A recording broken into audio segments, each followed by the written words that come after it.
Shinigami Kote 13 dan Sanpakuto adalah dua hal yang tidak bisa dipisahkan.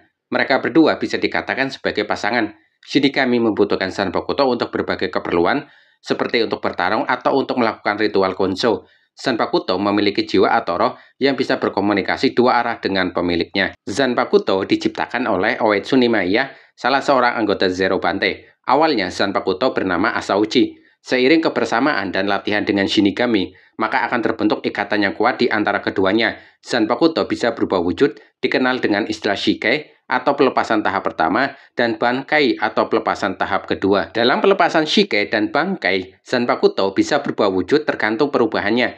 Ada yang berubah wujud 100% sehingga tidak terlihat lagi wujud tersegelnya. Namun ada beberapa perubahan wujud lainnya. Beberapa Zanpakuto malahan tidak mengalami perubahan wujud Zanpakuto dalam mode Shike dan Bankai. Wujudnya masih sama persis dengan wujud tersegelnya. Pertama, Zanpakuto milik mantan Kapten Divisi 7 Kote 13, Sajin Komamura. Baik dalam wujud Shike dan Bankai, Zanpakutonya tidak mengalami perubahan sama sekali. Wujudnya masih sama. Shike-nya bernama Tenken, memunculkan lengan raksasa yang menggenggam pedang. Bankai-nya Kokujo Tengen Myo, memunculkan raksasa dengan jubah besi layaknya seorang samurai yang tingginya sekitar 100 meter. Kedua, Zanpakuto milik mantan Kapten Divisi 9 Kote 13, Kaname Touzen. Sebenarnya Zanpakuto ini milik temannya yang telah tewas bernama Kakyo. Setelahnya, Zanpakuto milik Kakyo digunakan oleh Touzen. Dalam wujud Shike dan Bankai, Zanpakutonya hanya mengalami sedikit perubahan di Suba atau pelindung pedangnya. Bedanya, saat Bankai, lingkaran yang ada di Suba atau pelindung pedangnya tidak ada lagi, karena berubah menjadi bagian dari Bankainya. Lingkaran tersebut membesar dan menjadi 9 lingkaran, kemudian menciptakan kubah besar yang mengurung targetnya. Shike-nya bernama Suzumushi, memiliki dua kemampuan. Pertama, Suzumushi dapat memproyeksikan nada tinggi dengan area jangkauan yang luas, kemudian membebani pendengaran lawannya dan membuat lawannya pingsan. Yang kedua, Suzumushi Nishiki Benihiko. Zanpakuto bergetar dan menggerakkan pedangnya membentuk lingkaran, menciptakan jejak putih sesuai gerakan pedangnya.